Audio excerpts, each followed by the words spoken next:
बहुत समय पहले हिमालय पर्वत के राजा हिमावन और रानी मेना के घर एक दिव्य कन्या का जन्म हुआ। उसका नाम रखा गया पार्वती। बचपन से ही पार्वती अत्यंत तेजस्वी, करुणामयी और भक्ति में लीन रहने वाली थीं। उधर कैलाश पर्वत पर भगवान शिव गहन समाधि में लीन रहते थे। वे विरक्त, भस्म रमाए, जटाधारी और संसार के मोह से दूर थे। परंतु देवताओं की एक बड़ी चिंता थी। पहले जन्म में माता पार्वती ही सती थीं। जब उनके पिता दक्ष ने भगवान शिव का अपमान किया तो सती ने अपने प्राण त्याग दिए। तब से शिवजी अत्यंत विरक्त हो गए और संसार से दूर हो गए। उसी समय एक असुर था, तारकासुरा।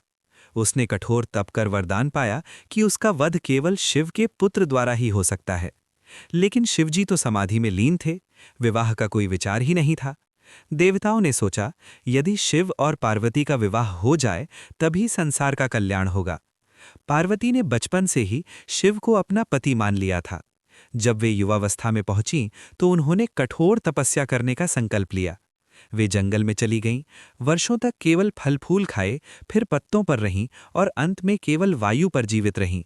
उनका तप इतना कठोर था कि देवता भी चकित रह गए।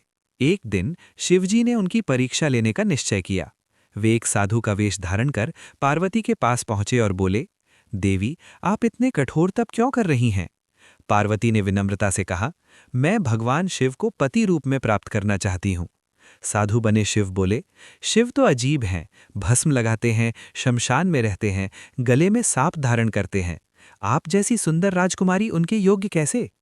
ये सुनकर पार्वती ने दृढ़ स्वर में कहा, आप चाहे जो कहें, मेरे लिए शिव ही सर्वोच्च हैं, वे ही मेरे स्वामी हैं। उनकी अटूट भक्ति और प्रेम देखकर शिवजी प्रसन्न हुए। वे अपने वास्तविक रूप में प्रकट हुए। पूरा वातावरण हर हर महादेव के जयकारों से गूंज उठा। इसके बाद हिमालय में बड़े